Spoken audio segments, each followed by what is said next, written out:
Welcome to of the record. Ongole జిల్లాలో ఏకంగా 100 కోట్ల రూపాయల స్కామ్ బయటపడిందన్న వార్త పెను సంచలనం సృష్టిస్తోంది.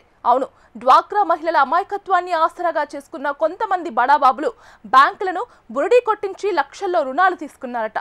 ఫేక్ డ్వాక్రా గ్రూపులు క్రియేట్ చేసి బ్యాంకుల దగ్గర రుణాలు తీసుకున్న వ్యవహారంలో రాజకీయ నాయకుల అనుచరులతో పాటు స్వయంగా మెప్మాలోని అధికారుల హస్తం కూడా ఉందట. ఇంతకీ జిల్లాలో ఎన్ని డ్వాక్రా గ్రూపులున్నాయో, అందులో ఎన్ని అసలో ఎన్ని ఫేకో తేలేది ఎలా?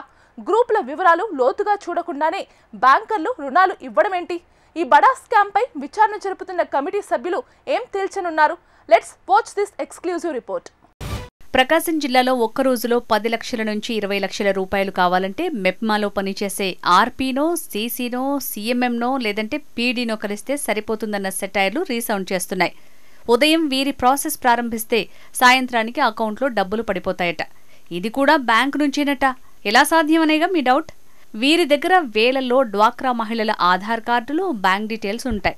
వెంటనే వీరి దగ్గర ఉన్న గ్రూపుల నుంచి కొంతమందితో ఫేక్ గ్రూపులను తయారు చేసి సంఘాల పేరుతో బ్యాంకు నుంచి లోన్లు తీసుకుంటున్నారట. ఈ గ్రూపులను స్వయం సహాయక బృందాలంటారు. ఒక్కో గ్రూపులో 10 మంది సభ్యులుంటారు. వీరికి 10 లేదా 20 లక్షల లోన్లు ఇస్తారు. ఈ లోన్లతో ఈ గ్రూప్లో ఏదో ఒక బిజినెస్ చేసి ప్రతి నెల తక్కువ వడ్డీతో ఈఎంఐలు కట్టుకుంటే సరిపోతుంది. లోన్ అమౌంట్ తీరిపోయిన తర్వాత మళ్లీ కావాలంటే లోన్లు ఇస్తుంటారు. అయితే ఈ వెసులుబాటును పెద్దలు తమ పెద్ద పెద్ద వ్యాపారాలకు, బయట వడ్డీ వ్యాపారాలకు, పెద్ద పెద్ద పెట్టుబడులకు ఉపయోగించుకుంటున్నారట. దీంతో ప్రభుత్వం అసలు లక్ష్యం ఇక్కడ నెరవేరటం లేదు సరికదా, బడాబాబులే లబ్ధి పొందుతారు. ఒంగోలు మెప్మాలో గజదొంగలు ఉన్నారన్న విషయం గత వైసీపీ ప్రభుత్వంలో బయటపడింది.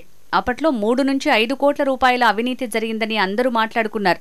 దీంతో అప్పటి కలెక్టర్ ఓ కమిటీ వేసి విచారణ జరిపించారు. నివేదిక ఆధారంగా కొంతమంది ఆర్పీలను సస్పెండ్ చేశారు, కొంతమంది సీసీలను బదిలీ చేశారు.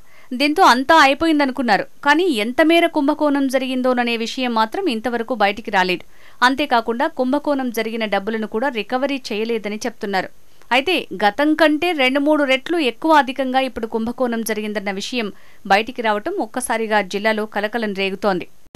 ఈ మెప్మాలో కోట్ల రూపాయల కుంభకోణానికి పాల్పడే వాళ్లందరూ రాజకీయ పలుకుబడి ఉన్నవారేనన్న విషయం గమనార్హం. రాజకీయంగా వారి పలుకుబడిని ఉపయోగించుకుని ఆర్పీ, సీసీ, సీఎంఎం, పీడీలను మేనేజ్ చేసి వారికి కమిషన్లు ఇస్తున్నారట. ఇలా ఒక్కో గ్రూప్లో 10 నుంచి 20 లక్షల రూపాయల వరకు రుణాలు తీసుకుని వీరు ఎంజాయ్ చేస్తున్నారట. తీరా వీరు ఏర్పాటు చేసిన ఫేక్ గ్రూప్లోని సభ్యులకు లక్షల్లో లోన్ అమౌంట్ కట్టాలని బ్యాంకు నుంచి నోటీసులు రావడంతో నిరుపేద మహిళలు లబోదీబోమంటున్నారట.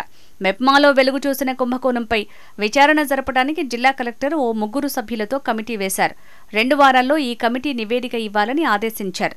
అయితే గత ప్రభుత్వంలో జరిగిన కుంభకోణంపై విచారణ జరిపించినా ఎటువంటి చర్యలు తీసుకున్నారో ప్రజలకు క్లారిటీ ఇవ్వలేదట. అలాగే ఇప్పుడు వేసిన కమిటీతో కూడా ఒరిగేదేమీ లేదన్న గుసగుసలు వినిపిస్తున్నాయి. ఇదిలా ఉంటే ప్రకాశం జిల్లా మెప్మా కార్యాలయంలో కుంభకోణాలను బయటికి తీస్తే సుమారు 100 కోట్ల వరకు అవినీతి బయటపడుతుందన్న టాక్ బలంగా వినిపిస్తోంది.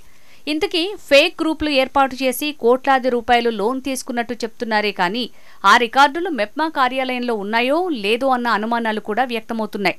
ఎందుకంటే కనీసం మెప్మా కార్యాలయానికి తెలియకుండా బ్యాంక్ అధికారులకు గ్రూపులు చూపించి పెద్ద మొత్తంలో లోన్లు కట్టేశారట. రాజకీయ పలుకుబడి ఉన్న కొందరు తమ వ్యాపారాలకు పెట్టుబడి అవసరమైనప్పుడల్లా బ్యాంకులను బురిడీ కొట్టించి లక్షల్లో లోన్లు తీసుకున్నారట. అయితే సకాలంలో ఈఎంఐలు కడుతున్నందున అసలు విషయాలు బయటికి రావటం లేదు అన్నది గమనించాల్సిన అవసరం ఉంది. ఇలా ఫేక్ మెప్మా గ్రూపులు క్రియేట్ చేసి బ్యాంకులను బురిడీ కొట్టిస్తున్నారు సరే, ఈ మొత్తం వ్యవహారంలో ఏ ఒక్క బ్యాంక్ అధికారిని కూడా విచారించిన దాఖలాలు లేవన్న చర్చ లేకపోలేదు. లోన్లు తీసుకున్న గ్రూప్ సభ్యుల యూనిట్లను బ్యాంక్ అధికారులు ఎందుకు విజిట్ చేయటం లేదు అన్నది కూడా ప్రశ్నే. లోన్లు తీసుకున్న గ్రూపుల బిజినెస్ యూనిట్లను బ్యాంక్ అధికారులు విజిట్ చేస్తే ఈ కుంభకోణాలు ఎప్పుడో బయటపడేవి కదా అని ప్రశ్నిస్తున్నారు జిల్లా ప్రజలు. ఒంగోలు మెప్మాలో జరిగిన కుంభకోణంపై పీడీ నుంచి కొంతమంది ఆర్పీల వరకు పాత్ర ఉందన్న టాక్ ఉంది. అయితే అనుమానం ఉన్నవారిపై పోలీసులకు ఎందుకు ఫిర్యాదు ఇవ్వలేదని స్థానికులు ప్రశ్నిస్తున్నారు. అంతేకాకుండా గత ప్రభుత్వంలో అవినీతి జరిగిందని కొంతమంది ఆర్పీలను సస్పెండ్ చేశారు. మరికొంతమంది సీసీలను కూడా సస్పెండ్ చేశారు. అయితే వారిపై ఎందుకు క్రిమినల్ కేసులు పెట్టలేదని నిలదీస్తున్నారు. గత ప్రభుత్వంలో ఎంత మొత్తంలో అవినీతి జరిగిందనేది ఎందుకు చెప్పలేదని ఆగ్రహం వ్యక్తం చేస్తున్నారు. అవినీతి జరిగిన సొమ్మును రికవరీ చేశారా లేదా అనే సందేహం ఉందంటున్నారు. ఆ అవినీతిలో భాగస్వాములైన బ్యాంక్ అధికారులపై ఎటువంటి చర్యలు తీసుకున్నారని స్థానికులు ప్రశ్నిస్తున్నారు. ఎన్ని ఫేక్ గ్రూపుల ద్వారా ఎన్ని కోట్ల రూపాయల లోన్లు తీసుకున్నారనే విషయాలపై ఇకనైనా విచారణ సజావుగా జరుగుతుందా అన్న సందేహం కూడా స్థానికుల్లో వ్యక్తమవుతోంది.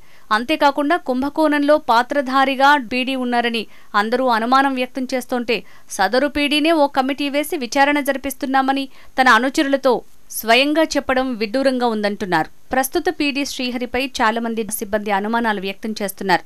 మొత్తం మీద కలెక్టర్ వేసిన తాజా విచారణ కమిటీ జరిగిన కుంభకోణంలో ఎందరిని దోషులుగా తేలుస్తుందో చూడాలి. ఆ దోషుల్లో ఎంతమంది రాజకీయ నేతల ముఖ్య అనుచరులు బయటికి వస్తారో చూడాలి.